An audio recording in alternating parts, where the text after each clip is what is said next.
Back to news. రాష్ట్ర విభజన దిశగా సాగుతున్న కేంద్రం చిక్కుముడులను విప్పేందుకు ప్రయత్నిస్తోంది.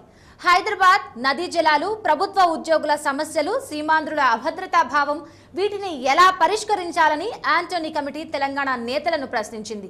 మలివిడత సమావేశంలో చర్చ జోరుగా సాగింది. రాయల తెలంగాణపై ఏమంటారని తెలంగాణ నేతలను ప్రశ్నించారు.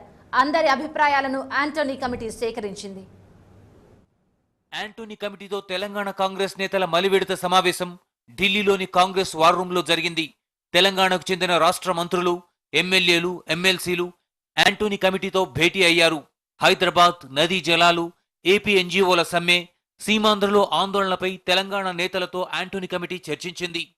సీమాంధ్రలో ఎగిసిపడుతున్న ఆందోళనలను ఎలా శాంతింపజేయాలి, హైదరాబాద్ నదీ జలాల విభజన విషయంలో సీమాంధ్రుల భయాందోళనను ఎలా పోగొట్టాలనే దానిపై టీ నేతలను ఆంటోనీ కమిటీ సభ్యులు ప్రశ్నించారు. కర్నూలు, అనంతపురం జిల్లాలను తెలంగాణలో కలిపి రాయల తెలంగాణ ఏర్పాటు చేస్తే ఎలా ఉంటుందని కమిటీ సభ్యులు తెలంగాణ నేతలను ప్రశ్నించినట్టు సమాచారం. రాయల తెలంగాణ వద్దని తెలంగాణ నేతలు ముక్తకంఠంతో చెప్పినట్టు తెలుస్తోంది. తెలంగాణ ఇస్తాం, రాష్ట్రంలో శాంతిని ఎట్లా పునరుద్ధరించాలని కమిటీ కోరినట్టు తెలుస్తోంది. సీమాంధ్ర ప్రజలను ఎలా సంతృప్తిపరచాలి అని తెలంగాణ నేతలను కమిటీ ప్రశ్నించింది. విభజనకు అనుకూలంగా ప్రకటన చేసినందుకు సిడబ్ల్యూసీ సభ్యులకు తెలంగాణకు చెందిన సీనియర్ మంత్రి జానారెడ్డి ధన్యవాదాలు తెలిపారు. తెలంగాణ ఏర్పాటు ప్రక్రియను వేగవంతం చేయాలని విజ్ఞప్తి చేశారు. హైదరాబాదుకు సంబంధించినవి అన్నీ అపోహలే అని తెలంగాణ నేతలు కమిటీ సభ్యులకు చెప్పారు. సీమాంధ్రుల భద్రతకు భయం లేదంటూ భరోసా ఇచ్చారు. హైదరాబాద్ విషయంలో సీమాంధ్రులు ఎలాంటి ఆందోళన గురికావాల్సిన అవసరం లేదని తెలంగాణ ప్రాంత మంత్రులు భరోసా ఇచ్చారు. 10th క్లాస్ హైదరాబాద్లో చదివిన వాళ్లంతా స్థానికులే అవుతారంటూ క్లారిటీ ఇచ్చారు.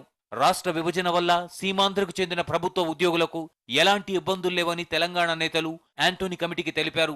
హైదరాబాద్ 10 ఏళ్ల పాటు ఉమ్మడి రాజధానిగా ఉంటుంది కాబట్టి అప్పటిదాకా సీమాంధ్రకు చెందిన ప్రభుత్వ ఉద్యోగులు కూడా ఇక్కడే ఉండే అవకాశం ఉందని తెలిపారు.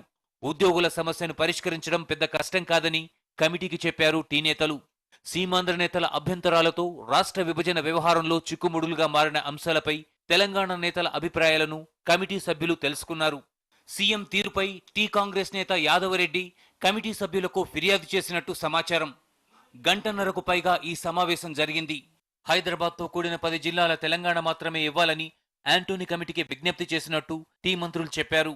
హైదరాబాద్ విషయంలో సీమాంధ్రుల భయాందోళనను తొలగించేందుకు తీసుకుంటున్న చర్యల గురించి కమిటీకి తెలిపామన్నారు. కాంగ్రెస్ పార్టీ అధినాయకత్వం నిర్ణయం తీసుకున్నది 10 జిల్లాలతో పాటు హైదరాబాద్ నగరాన్ని ప్రత్యేక రాష్ట్రంగా తెలంగాణకు చేయడం అనేది, దాన్ని అమలు చేయాలనేదే మా ఉద్దేశం. ఆంటోనీ గారి కమిటీ ముందు వర్కింగ్ కమిటీ 30వ తారీఖు తీసుకున్న నిర్ణయాన్ని వేగవంతంగా అమలు చేయాలని చెప్పి కోరడం జరిగింది. అదేవిధంగా సీమాంధ్రలో జరుగుతున్న ఎజిటేషన్కి మరి మేము పదే విజ్ఞప్తి చేసాం. To call of the agitation చెప్పడం జరిగింది. హైదరాబాద్లో వారికి అభద్రతా బాధ ఉండకుండా కాన్ఫిడెన్స్ బిల్డింగ్ మెజర్స్ విషయంలో కూడా మేము మరి ఆంటోనీ కమిటీ ముందు మా యొక్క ప్రతిపాదన ఏం జరిగింది. అజిటేషన్లో వాళ్ళ ఫీలింగ్స్ని కాస్త మీరు ఎస్వేట్ చేసి మీరు కూడా వారితో కాస్త ఇంటరాక్షన్ పెట్టి వాళ్ళ సమస్యలు ఏమైనా ఉంటే ఆ సమస్యలకి మీరు అష్యూరెన్స్ ఇవ్వండి అని చెప్పడం జరిగింది. ఆ విధంగానే మరి హైదరాబాద్ ఇష్యూలో మాట్లాడారు.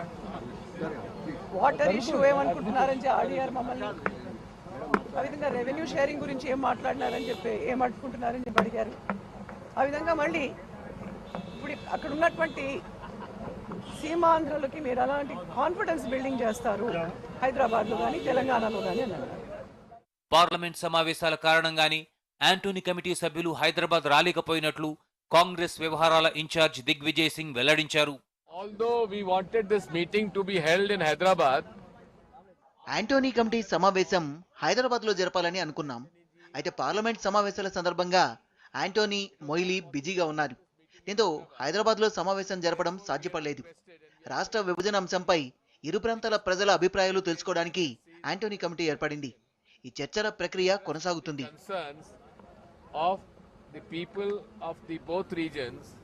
చర్చల ప్రక్రియ కొనసాగుతుందని దిగ్విజయ్ చెప్పడం చూస్తే ఇది మరికొంత కాలం సాగే అవకాశం ఉంది. తెలంగాణ రాష్ట్ర సమితికి నిజామాబాద్లో చుక్కెదురైంది. వలసలు ఆ పార్టీని వణికిస్తున్నాయి. పార్టీ జిల్లా అధ్యక్షుడు ఈ మధ్య కమలం గూటికి చేరడం, మరికొందరు కూడా పార్టీ నుంచి గోడదూకి అవకాశాలున్నాయని తెలియటంతో టీఆర్ఎస్ నేతలు కంగారు పడుతున్నారు. తెలంగాణ రాష్ట్ర సమితికి బలమైన జిల్లాలు చెప్పుకునే వాటిలో నిజామాబాద్ ఒకటి. 2001లో స్థానిక ఎన్నికల్లో తొలిసారి పోటీ చేసిన ఆ పార్టీ ఏకంగా జిల్లా పరిషత్ చైర్మన్ స్థానాన్నే సొంతం చేసుకుంది. 2004లో కాంగ్రెస్తో పొత్తు పెట్టుకుని 3 అసెంబ్లీ నియోజకవర్గాలు తన ఖాతాలో వేసుకుంది. అక్కడి నుంచి జిల్లాలో గట్టిపట్టు సాధించిన టీఆర్ఎస్ ఇటీవలి పరిణామాలతో క్రమంగా బలహీనపడుతుందన్న విమర్శలు వెల్లువెత్తుతున్నాయి. నిన్న మొన్నటి వరకు కేసీఆర్ కుమార్తె కవిత జిల్లా నుంచి లోక్సభకు పోటీ చేయాలని భావించి విస్తృతంగా పర్యటించారు. అసెంబ్లీ నియోజకవర్గాలకు తన సొంత మనుషులను ఇన్ఛార్జీలుగా కూడా నియమించుకున్నారు. ఆ తరువాత ఏం జరిగిందో ఏమో కానీ ఇక్కడి నుంచి లోక్సభకు పోటీ చేయాలన్న ఆలోచనను కవిత విరమించుకున్నట్టు సమాచారం. దీనికి తోడు కవిత అనుచరుడిగా ముద్రపడ్డ బోధన్ నియోజకవర్గం TRS incharge Shakeel IPL spot fixing ఆరోపణలతో అడ్రస్ లేకుండా పోయాడు. దీంతో అక్కడ పార్టీకి దిక్కులేని పరిస్థితులు ఏర్పడ్డాయి. వచ్చే ఎన్నికల్లో ఆర్మూర్ నియోజకవర్గం నుంచి జీవన్ రెడ్డి పోటీ చేస్తారంటూ కవిత చేసిన ప్రకటన పార్టీ జిల్లా అధ్యక్షుడిలో అసంతృప్త జ్వాలలు రేపింది.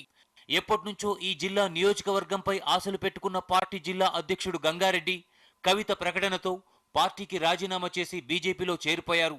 మరోవైపు తెలంగాణకు అనుకూలంగా ఉన్నామంటూ కేంద్రం ప్రకటన ఇచ్చిన తర్వాత టీఆర్ఎస్ కాంగ్రెస్లో కలవడం ఖాయమని భావిస్తున్న నేతలు ముందుగానే కాంగ్రెస్ లేదా బీజేపీలో చేరి సీట్లు రిజర్వ్ చేసుకునే ప్రయత్నాల్లో ఉన్నారు. జిల్లాకు చెందిన చాలా మంది నాయకులు టీఆర్ఎస్ ను వీడటం ఖాయమంటున్నారు ఆ పార్టీ మాజీ నేత గంగారెడ్డి.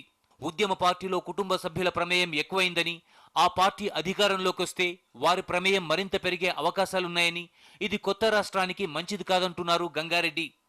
పార్టీలో కూడా ఇప్పటి వరకు ఎన్నో ఒడిదొడుకులు ఏర్పడ్డాయి, ఎన్నో ఇబ్బందులు ఏర్పడ్డాయి. ఇప్పటికు ఎన్నోసార్లు ఆ పార్టీలో చేరినటువంటి నాయకులు పార్టీ నాయకత్వాన్ని వదిలేసి మరి మధ్యలోనే వెళ్ళిపోయినటువంటి సందర్భాలు ఉన్నాయి. మా వ్యక్తిగతమైనటువంటి అభిప్రాయం మాత్రం మరి వాళ్ళ అధికారాన్ని సరిగా కొనసాగించలేకపోతున్నటువంటి అభిప్రాయం కూడా ఉన్నది.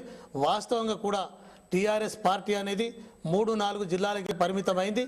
మరి ఆ 3-4 జిల్లాలతోనే అధికారంలోకి వచ్చేటటువంటి పరిస్థితి ఉండదు. మరి ఈరోజు కాంగ్రెస్ పార్టీలో విలీనం చేస్తానని చెప్పి ఆ పార్టీ నాయకుడిగా స్పష్టం చేయడం జరిగింది.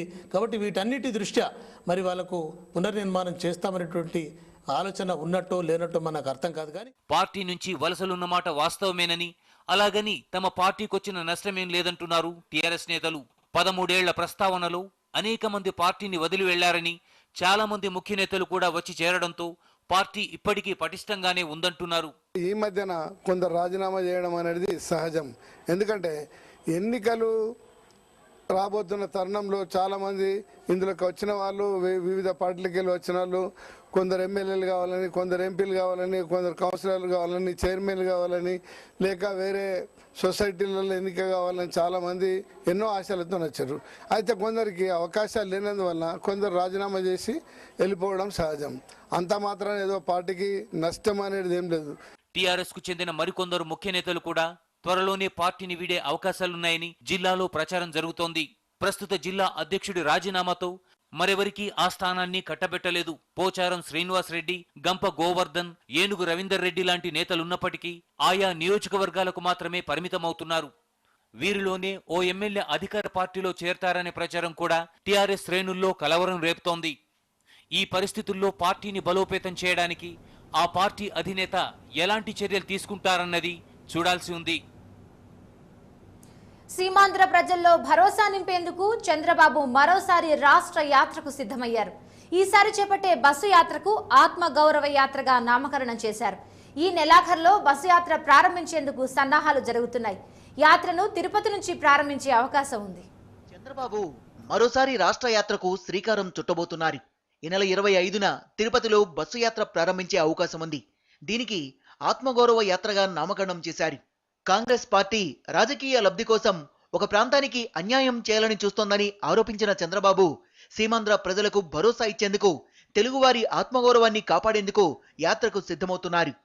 కాంగ్రెస్ పార్టీ అసమర్థ పాలనను, ఏకపక్ష నిర్ణయాల్ని ప్రజలకు వివరించాలని చంద్రబాబు భావిస్తున్నారు. టీఆర్ఎస్ కు గుడ్ బై చెప్పిన విజయశాంతి కాంగ్రెస్ లో చేరడం ఖాయంగా కనిపిస్తోంది. రేపో మాపో కాంగ్రెస్ తీర్థం తీసుకునేందుకు రంగం సిద్ధం చేసుకుంటున్నారు. తాజాగా ఢిల్లీ వెళ్లి కాంగ్రెస్ పెద్దల్ని కలిశారు. మరోవైపు టీఆర్ఎస్ మాజీ నేత రఘునందన్ కూడా కాంగ్రెస్ లో చేరే అవకాశాలున్నాయి. టీఆర్ఎస్ నుంచి సస్పెండ్ చేయడంతో మెదక్ ఎంపీ విజయశాంతి తనదారి తాను వెతుక్కుంటున్నారు. తెలంగాణ విభజనకు అనుకూలంగా కాంగ్రెస్ నిర్ణయం తీసుకోవడంతో విజయశాంతి చూపు ఇప్పుడు 10 జనపథ్ వైపు పడింది. తెలంగాణ ప్రకటించినందుకు ఇటీవల సోనియాను కలిసి ధన్యవాదాలు తెలిపిన విజయశాంతి తాజాగా దిగ్విజయ్తో సమావేశమై చర్చలు జరిపారు. టీఆర్ఎస్ అగ్రనాయకత్వంపై తీవ్ర ఆరోపణలు చేసిన రఘునందన్ కూడా విజయశాంతితో కలిసి దిగ్విజయ్తో భేటీ అయ్యారు. వీరిద్దరూ కాంగ్రెస్ లో చేరేందుకే డిగ్గీ రాజాను కలిశారని రాజకీయ వర్గాలు భావిస్తున్నాయి. తెలంగాణకు అనుకూలంగా నిర్ణయం తీసుకోవడంతో కాంగ్రెస్ లో చేరేందుకు ఆ ప్రాంత నేతలు క్యూగొడుతున్నారు. ఉద్యమ పార్టీ టీఆర్ఎస్ ను వదిలి మరీ కాంగ్రెస్ గూటిలోకి వెళ్లాలని ఆశపడుతున్నారు. కొద్ది రోజుల క్రితమే టీఆర్ఎస్ నేతలు విజయరామారావు, చంద్రశేఖర్ కూడా కాంగ్రెస్ లో చేరారు. చంద్రశేఖర్ కు రంగారెడ్డి జిల్లా చేవెళ్ల అసెంబ్లీ టికెట్ ఇచ్చేందుకు కాంగ్రెస్ హైకమాండ్ సుముఖంగా ఉన్నట్టు తెలుస్తోంది. పాకిస్తాన్ బెదిరింపులకు అడ్డు అదుపు లేకుండా పోతోంది. ఇండియన్ పోస్టులపై మళ్లీ కాల్పులు జరిపారు పాక్ సైనికులు.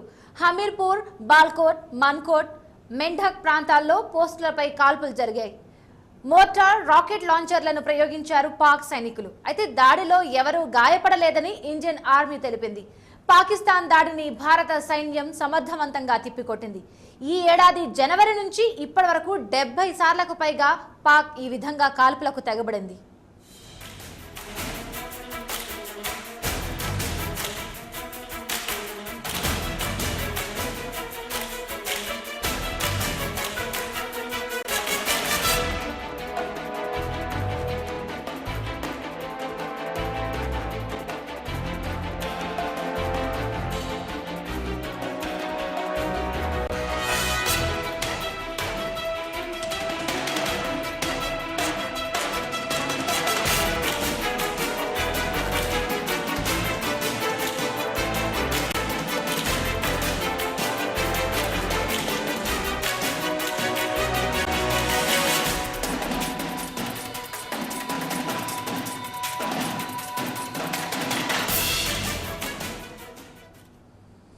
Gujarat CM, BJP star campaigner Narendra Modi ప్రజల మధ్య రాఖీ పండుగను జరుపుకున్నారు.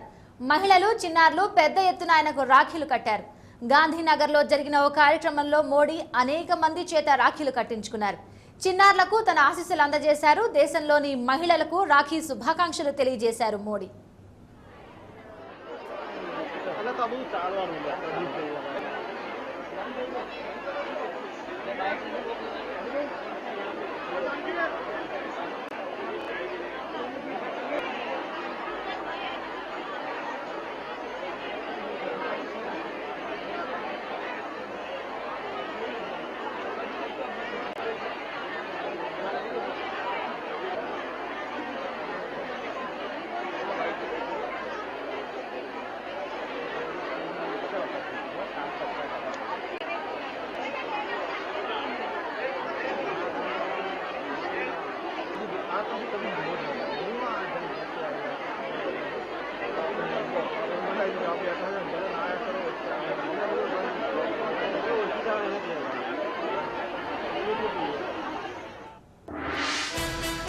మరో యాత్రకు సిద్ధమైన చంద్రబాబు, ఆత్మ గౌరవ యాత్ర నామకరణం.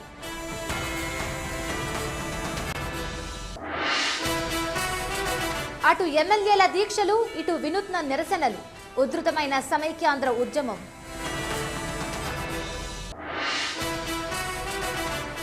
మరోసారి కాల్పులకు తెగబడిన పాకిస్తాన్, తిప్పికొట్టిన భారత్ జవాన్లు. గుజరాత్ లో ఘనంగా రక్షాబంధన్, మోడీకి రాఖీ కట్టిన మహిళలు.